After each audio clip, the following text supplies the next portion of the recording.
Today, Marley Molina is going to talk about living with an oxymoron, constant change. Um, so thank you, Neela, Marley, for doing another workshop presentation here today. And you can start whenever you're ready. Thanks. Okay, thank you. I want to acknowledge Fran, whose voice you just heard.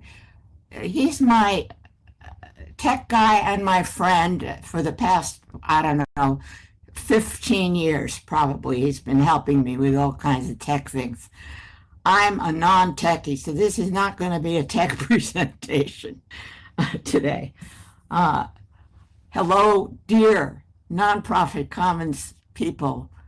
I really love this organization and the wonderful job that Rhiannon has done with lots of different support and help, keeping this going for many, many, many years.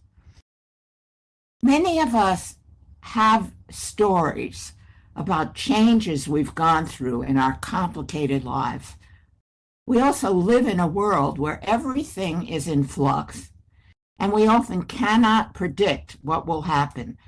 Constant change is the paradox, the oxymoron we live with, and anything can happen at any time, often without warning or preparation. For some of us, this produces great anxiety, depression, self-isolation, or self-harm, and can lead to blame games. For others, it produces a desire to create, to make discoveries, to learn how to survive and thrive under these conditions, to escape to a different environment like this one. And for many of us, it's a combination. Today, I'd like to share my recent change story, along with parallels to changes occurring in our beleaguered and awesome world, both positive and negative. I'll then invite your responses to various questions and strategies for living with constant change. In March of 2024, a bomb was suddenly dropped on me, seemingly out of nowhere. I was diagnosed with an advanced form of metastatic cancer, and I got this diagnosis on the same day that my daughter was having a second knee replacement, which was a very difficult one for her. So there was this big change coming into my life, into our lives. And since I'm 90 now, it's coming nearer to the end of my life than to the middle. And frankly, I was dumbfounded. I was started on chemo, and the doctor couldn't tell me how I would be responding to the treatment, since everyone's response is different. So I began dealing with the constant changes that were happening to me. And the whole thing about change is that it's happening all the time. And I had to learn to live with not knowing. I'm a person who likes to have data to base my decisions on, but the data here was sparse. So I had to adopt the mindset of, let's see how this works. In my case, as it turned out, I had an amazing response to the chemo treatments, 18 of them. Something my doctor has rarely seen, especially in a woman of my age. So within a number of months, they cleared me for surgery. I had whatever they could see removed by the least invasive laparoscopic surgery. They also didn't know in advance what kind of surgery they'd have to do. And I've now been declared in remission. Of course, they also can't predict how long that will last. And for those of you who are cancer survivors, you know the story for yourself. So it involved months of chemo, infusions of blood and iron, CAT scans, PET scans, and surgery. And all of these were changes, things I wasn't used to. So I started thinking of my cancer as a metaphor that gave me heightened awareness of the cancer in our world. At the same time this happened, my car broke down and my brakes and the brake linings all had to be replaced. And that was another thing that was unforeseen. And underneath, they found rust and things that were not visible on the outside of the car, which is 21 years old. So this was another change that was happening that also felt like what was happening with my cancer. And then friends were getting sick. Some were dying, sometimes out of the blue. Anyway, I want to underline the cancer I see in our world, and it takes on many forms. The greed, the false news, arbitrary lying, the abuse of power and other abuses, technomania, which my friend Val has been working on a lot to help people have an understanding of that. Other challenges include waste, plastics, destruction of the natural environment, crime, social and economic injustices. And at the same time, whenever these things occur, creative forces are unleashed to solve problems. We certainly can remember that happened big time during the pandemic when we began to use virtuality in very creative ways, even people who aren't in Second Life, learning how to perform, how to do all kinds of things that weren't being done before. So the pandemic really opened up ways to communicate and create. And then there's this big change with artificial intelligence and a total uncertainty about tech changes in the future and how all our lives are going to be affected by this new wave of technology, both positively and negatively. So, after 7 months, I was declared in remission. And what does that mean? It means that for now, I am cleared of cancer, but that doesn't guarantee that sometime in the future it won't return, although I'd probably die from some old age at this point. Anyway, for a 90-year-old, I'm still full of energy and I have a lot left to do. I'm going to give you some questions to think about and to respond to, and also do an interactive exercise where I give you some possibilities for living with constant change and to get your responses to how you've used these for yourself and maybe some others. So, Rhiannon, I'm supposed to do the first slide. Here are 3 questions. Thanks, Ava. Maybe that'll happen for me if I cross my fingers and toes.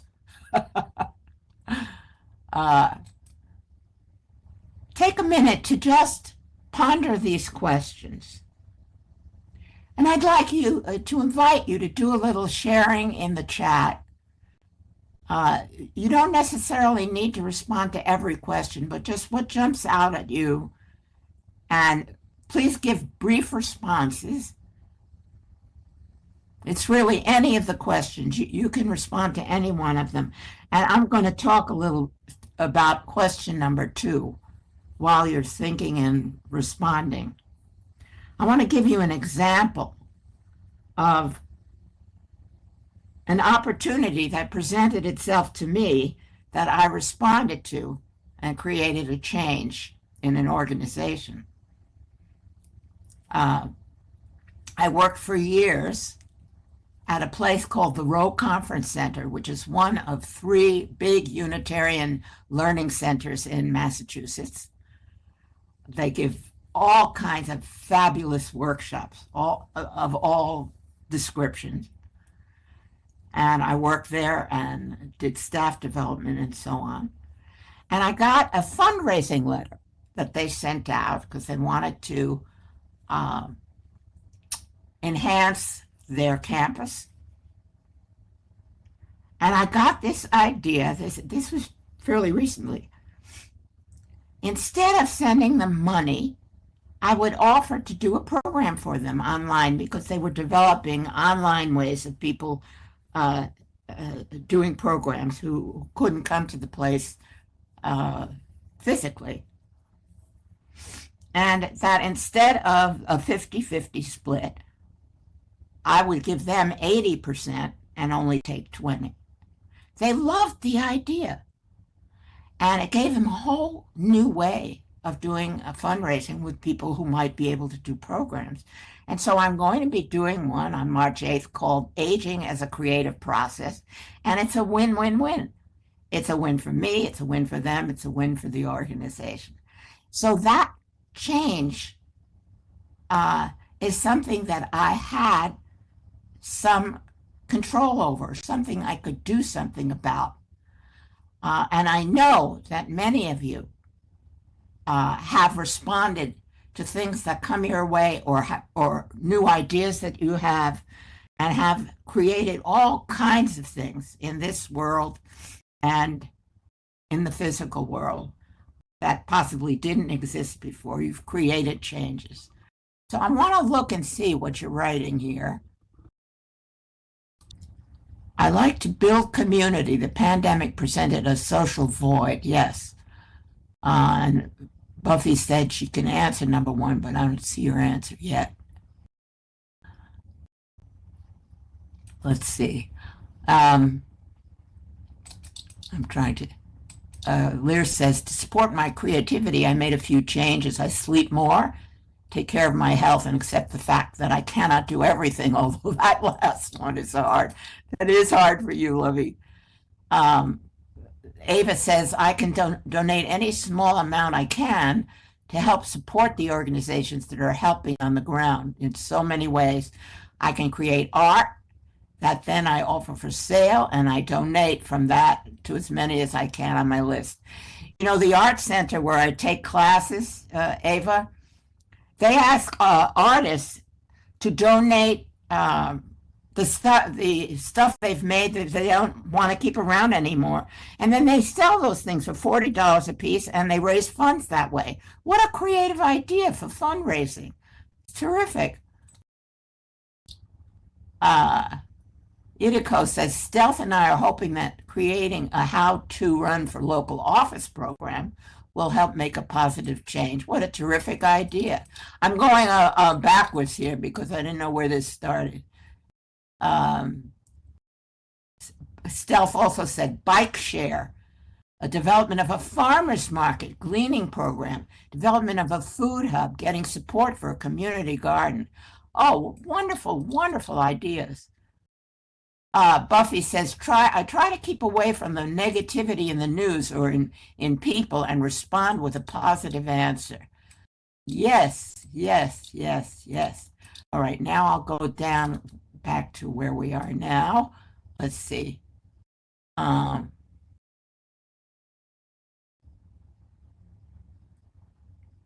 Chezz says, there's a treasure trove of knowledge that we can impart upon the world that we can use to help us escape to another country when we need to.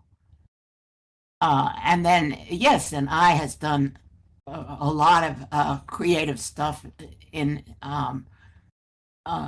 what he does and Ava does. They worked on things together, the train. Lady Tigress bonded also in RL to extend community building in the assisted living facility, offering chair yoga and Tai Chi.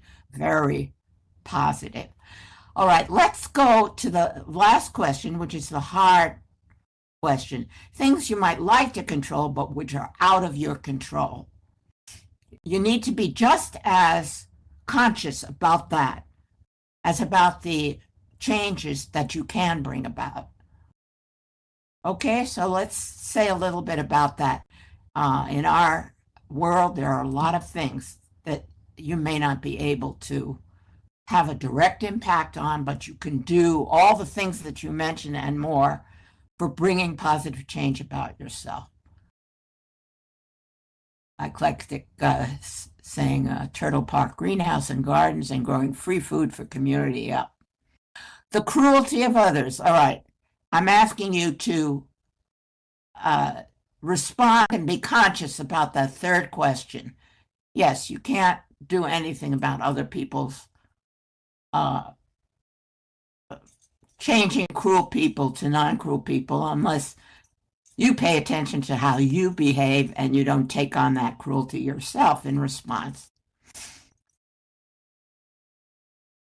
Rhiannon says, I'd like to think of my role here at NBC as a way to create change, bringing people together, sharing knowledge, and having a space for community support and social good. Absolutely. Okay, things you can't control, Lady says. Wars, decline in health, diffuse strife. Yes, many of us wish that we could find a resolution to the Israeli-Palestinian conflict. We can't do much about that, and it hurts a lot to watch what goes on in the world without being able to have any direct impact on that. How corporations are trying to manipulate us to buying or using their product. Okay, Buffy, yes, we can't do anything about their manipulation, but we certainly can do something about our choices. Cannot control the government or the chaos they're creating. Right, but we can, whoops, chat is moving too fast for me. Oh, wait a second. But we can dial into the local political groups to try to invest time in change, yes. Namara, I'm aware of what's going on around me in a global sense and how it can potentially affect my world. Donnie Dumpster and the challenges he and others like him pose. Yes. I can't control the spread of ice when it gets cold. How others view the world. Health issues, insanity of politics and corporations. Yes, choices. How AI is developing. Educating ourselves to become better filters and barriers to resharing misinformation in a way we control some of that. Yes, now I want you to know, and you probably have noted this already, that all of the things you mentioned you can't control, you can still control the way you respond to those things. What you need to tune out or turn off. What are the steps that you can take, the choices you make? You do not have to abide by the act.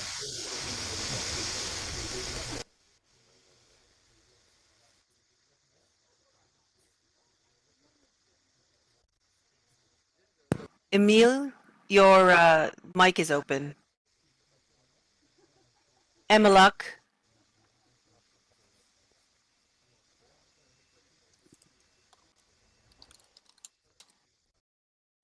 Okay, I think we're good now. All right, and Val says, helping the next generation by exploring best ways to teach meta-literacy and best use of AI for digital citizenship. That's a really important thing. It helps to have a very clear goal like that, because then when you make choices, you can align them with that focus and put aside the things that are not feeding your goal. So that's also a very helpful thing, is to have a very clear sense of what is possible, what you want to see happen, and what you have some control over. Yes, good to have clear goals. When you make choices, you can align them. That's right. Ava says, yes, each time I think of something seemingly not within control, I see small things that I can do that are in some way interrelated. That's how I got through each day. I think that's a wonderful lead-in now to the second slide, Rhiannon. Let's put that one up.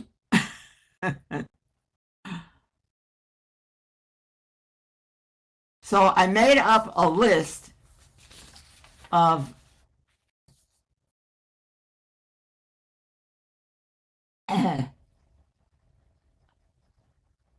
different examples of things that have occurred to me that can make a difference, and some we have not talked about at all. So a stillness means when things are coming at you and there are a lot of different changes going on, just being quiet, just sitting and breathing, inhaling energy, exhaling negativity, and just doing that for a few minutes really helps. If that's something you do, you can respond in the chat. I've put this up, and you can respond to anything in this list that you resonate with, maybe even with an example of your own self-care, an example of changing your mind or feeling state, things that are have been possible for you. Your examples are wonderful. I mean, I think that everything that you wrote in response to the questions was really good food for thought. So here, this is a list. See if you recognize some of these as ways of dealing with rapid change in your life, or things that you didn't predict, or maybe threw you for a loop. And maybe give some examples of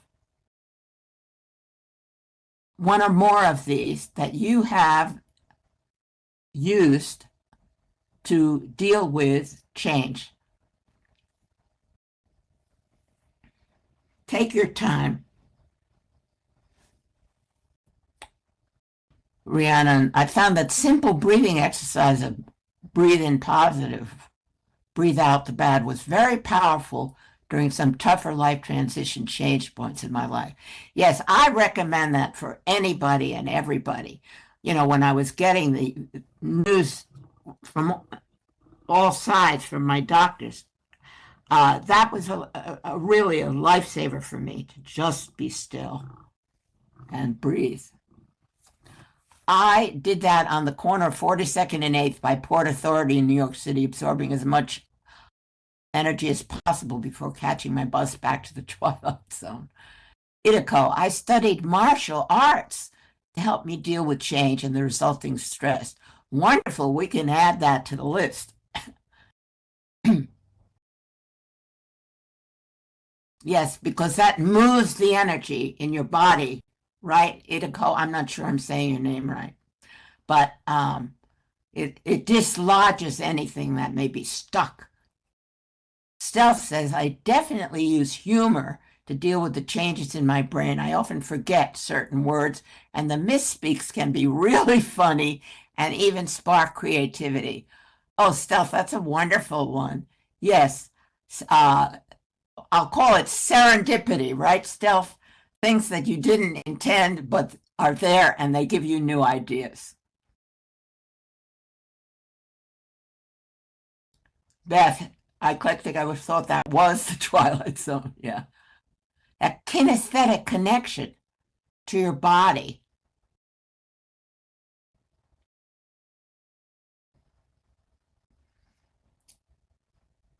I find also expressing gratitude is really important. That is, what are the things that you can be grateful for? All during my cancer journey, I had friends who took me to my medical appointments, who stayed with me. We laughed and joked. They brought me home. They did shopping for me. It was a fantastic thing to be able to depend on a support group. So gratitude and friendship are really important when you're dealing with a lot of especially stressful change. You want to have people in your life that you can really count on, and who can count on you in other ways. That's another thing, going back to the comment about Val's being very clear about a goal. I tell people I'm available, always available, to give people emotional support, but I do not do physical errands at this point in my life. So people understand what they can call on me for. All right. So that's another thing, is to be clear with your friends or with your support group about how you want to be there for them and how you would like them to be there for you. Now, wait, let me catch up here. Ava says, looking at anything in nature very close as therapy, scale jumping into wonder. That's lovely, Ava. I love looking out my window and seeing the trees silhouetted against the sky. They inspire me to draw. I do a drawing meditation. I didn't put that on my list, but every day I do a drawing meditation. I have a great big drawing book, lots of different kinds of mark makers. And then I just start with something that catches my eye as a mark maker and see where it leads me. I don't think about what I'm going to be drawing.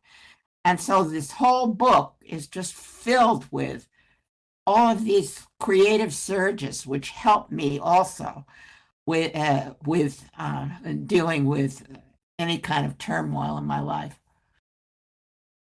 Let me see what else we got here. These are so wonderful, folks. You know that this is my style. I like doing interactive sessions, not just sitting and talking at people for an hour. All right. Let me see what else we got. Making sense of AI's strengths, medical discoveries, and growth issues. Responsible and ethical use of AI. Let me tell you, one great use of AI is to give them medicalese language, like after my CAT scans and so on, and ask them what it would be in plain English. And I can then understand, what the technician is saying. That's a very positive use of AI. Educating ourselves to become, I think I'm behind, better filters.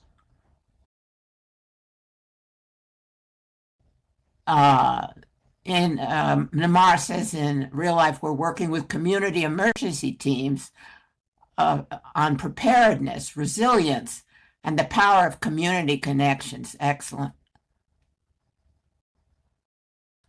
Exi saying, Chezz and I are trying to put ourselves into a better financial situation to give us more options in case we need to leave. Okay, so thinking about what you might need in order to take care of changes that are affecting you negatively. Yes.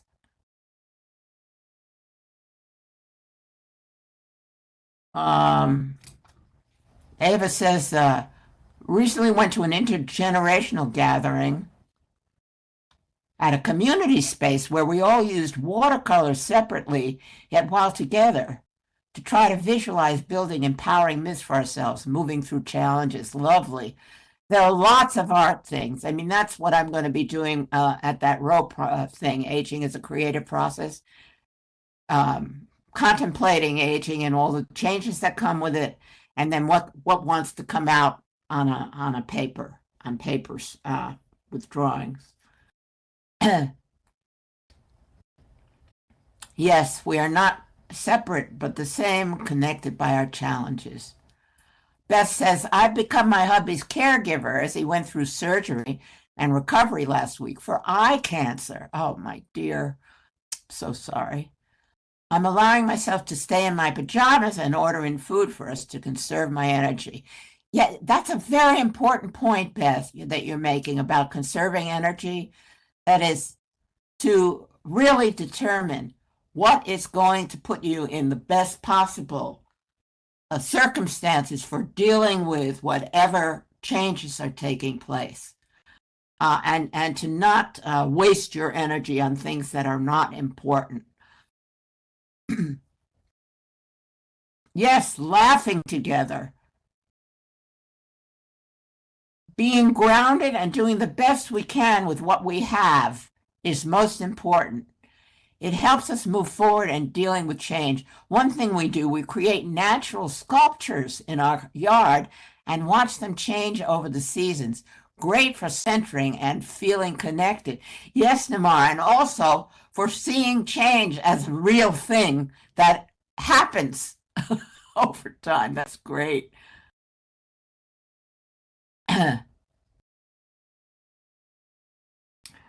Yeah, I had a bunch of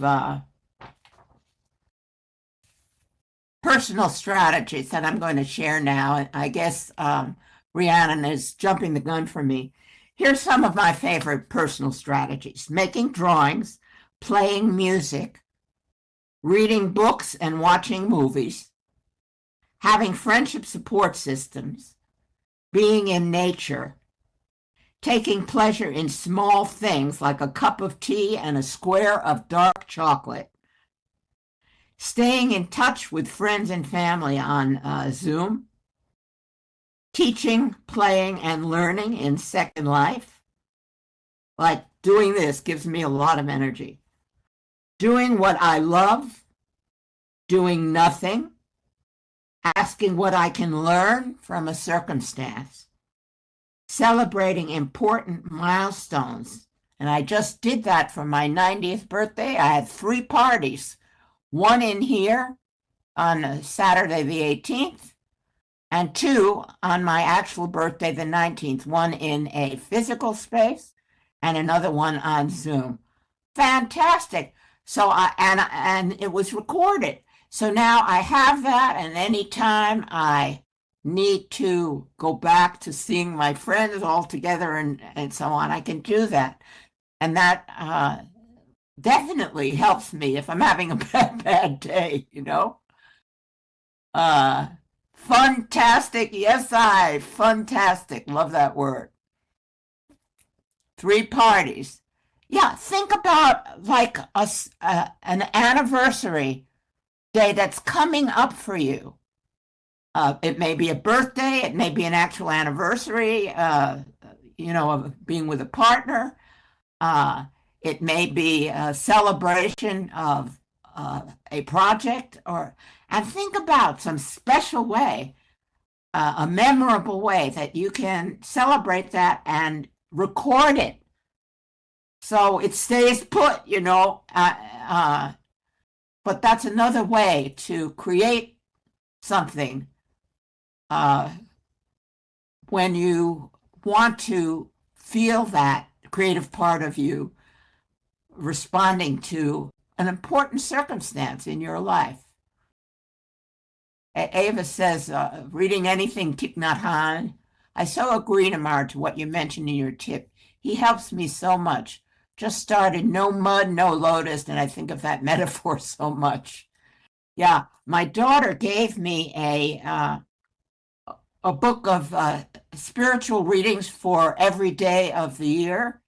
And so I always turn to whatever day it is and read out the tip out loud, which always is very helpful, thought-provoking. And, people have different things like that they can refer to and keep around. I hope that people will, Rhiannon, you'll have a transcript of all of this, right, on the NPC? Yes, so that we don't lose all of the very valuable tips that people have given and things that they've shared about how they deal with this rapid fire change life that we're living. Now, making choices meaningful to you. Well, I gave an example of that. At least there are a lot of others to celebrate your anniversaries and the anniversaries of the people close to you.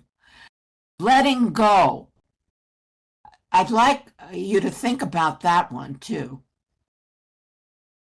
Dealing with loss, grief, or unwanted circumstances. Think about the things that you hold on to that you really need to let go of. It may be very difficult, like the death of a parent or a friend, letting yourself go through a grieving process and then changing into a place of accepting that this is going to happen in life. And believe me, friends, when you get to be my age, it happens a lot, and we aren't prepared for it when we're younger. So we need to do some work on letting go of things that impede our energy for living our life now in the here and now. And that's also part of changing your mind or feeling state. So think about that. Think about things that you've let go of. Maybe you could share some of those things too, to help other people think about things that they might not to let go of. Think of things that you kind of hold on to that impede your energy or your creativity. And which is not to say, well, just brush aside the fact that you've lost a pet or a friend or something. I'm not saying that. I'm saying that you need to actually go through a grieving process and then let go and let your energy turn toward life. And believe me, I have lost tons of people in my life. It's never easy, but you need to get to a place where you see that as part of the deal for being in life. Is there will be things that you will lose, things and people, opportunities, some freedoms, all kinds of things. And the more prepared you are for that, the better off you are. So let's see.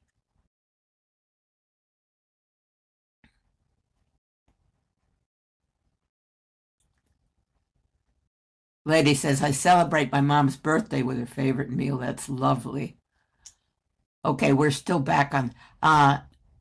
Can anyone talk about letting go or changing your mind or feeling state? Stealth. I had to let go of this idea that I had to do so many things myself. Oh, that's such an important one, Stealth. I had to open myself up to accepting help from others. That is a key thing. Being able to ask for help. You know, we're raised to be like independent creatures in this society, and it's hard for us sometimes to ask for help, but it's a really important skill to develop. What I could have done or said better in a moment. Oh my God, a lot of us probably relate to that one, Ava. I tend to spiral that for a while or in the middle of the night, and I have to practice letting that go and being more gentle with myself. Yes, lovely statement. Reese says, with a lot of caregiving and loss in the last few years, the best way I thought I could do it was be as honest and supporting in the relationship of the person who was aging or dying. Yes. And I says, let go of the impulse of fear that distorts reality. Lady, I had to let go of trying to please everyone and living up to their expectations. Oh my goodness, that's such a big one, lady, for so many people.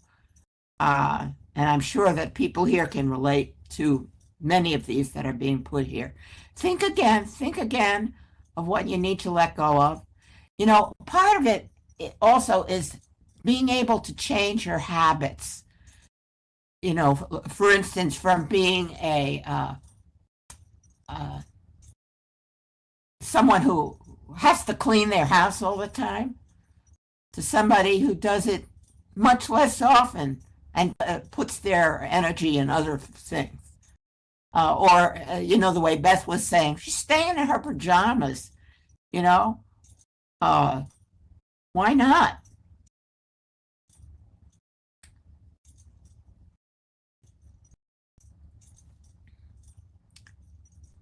The last two you can respond to, letting go and changing your mind or feeling state. Like, have you recognized that some way that you think about your life or life in general has changed, for instance, as a result of being in Second Life? We've got all of us have been influenced by that. Or something has changed from being in this wonderful group, nonprofit commons. What has changed for you in your mind, your feeling state?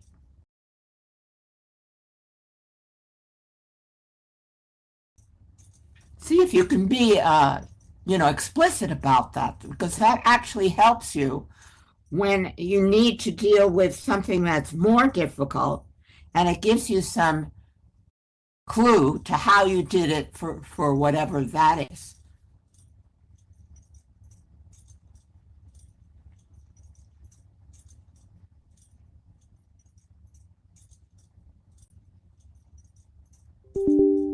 Yes, and Ree also put down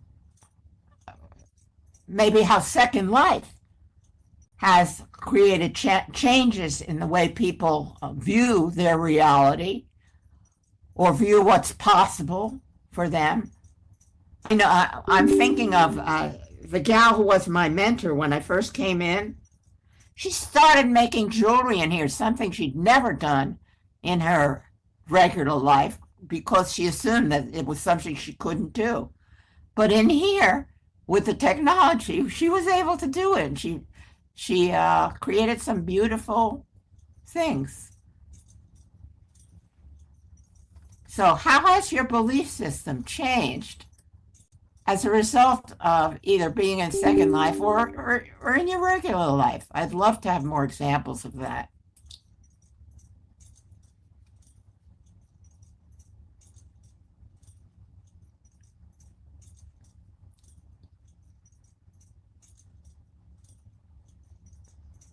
Okay, Bevan, thanks for coming.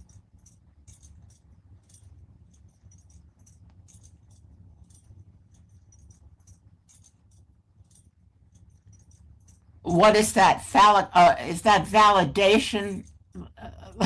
Is that a little typo? Yes, changing the power of external validation, acceptance, and approval. Started to live more authentically. Yes. Excellent. I found one change was that I started collaborating a lot more. In my regular life, in my business, I often had to do things on my own. I couldn't find the help I needed. It's been wonderful having the help that I have. And by the way, I am looking for an additional assistant, not a tech assistant, but someone who helps with me and jokes with me about programming and other things going forward. So if you know somebody who might like to do some kind of a part-time thing like that, please let me know. Standing up to people who think I'm playing a game every Friday morning. Oh, yes, this game thing. Isn't that maddening? Yes, lady agreed. Trying to let things unfold, trying to trust in timing in long-term projects.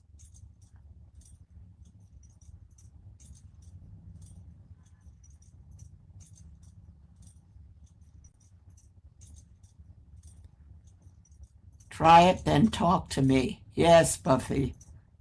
Okay. Any other? I think we're running out of time. I'm not sure when I need to stop, but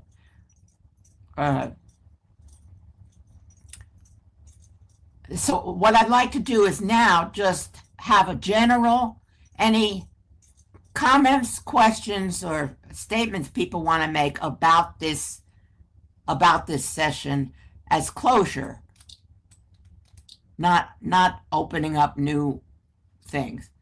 But let me just read Shaltina's statement, because she took some time to write it. When my late husband passed away, who was both my real life and SL husband, I was constantly asked, "How are you?" And I kept saying, "The joy of the Lord is my strength." I finally had to break it down to people this way. Mickey and Minnie are always together, never apart. I know where he is, and I know where I am, and the journey continues. So my life is vibrant and my boundaries are secure. In COVID to now, people need plain visuals and commentary. So Mickey and Minnie became my theme, representing continuation of joy, even when life changes happen for us all. When I came to Second Life 22 years ago, I was paralyzed on one side and visually impaired. They said I was going blind in one eye. So laughs. I designed Sims one-handed, and I help many people realize we're empowered when we face our truths without stagnation. Smiles. So after 12 strokes, 4 cancers, I am cancer-free, still being creative, and no longer paralyzed, even though I have been so 7 times now. I trust time to bring everything into its due season. Oh my gosh, that's quite a story, and I know that there are lots of stories here that people could tell. I wish we had the time. Maybe we need to do another session in the future where we sit around a fire and tell our life stories. And Reese says, more simple thing, but often in SL, I find things like building, virtual gardening. It's a great way to help change my feeling state. It can be mentally as relaxing. Okay, yes, Namara, lead us into the closure. Thank you, darling. Great presentation and conversation. Hugs, and thank you, Marley. I have to step away. Okay. Marley would like to have, I would like to have folks share any thoughts on this workshop or process today. And just to close this experience for you.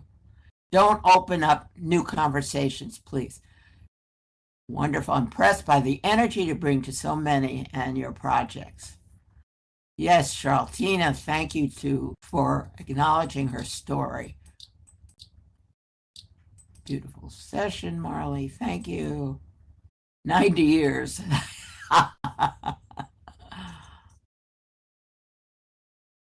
All right, and Beth is talking about VWBPE's fundraiser. Liz, group experience. Yes, you know, this is how I do things always. It's a group. Thank you. Thanks to everyone for sharing. Amazing, engaging presentation. I was glued to every word you said, Marley, and all here. Thank you for making my day. That's great.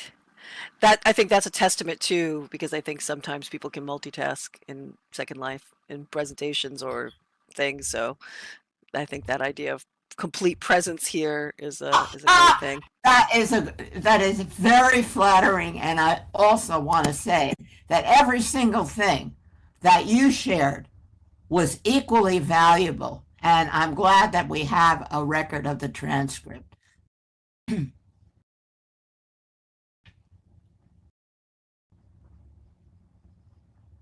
Thank you all for being here.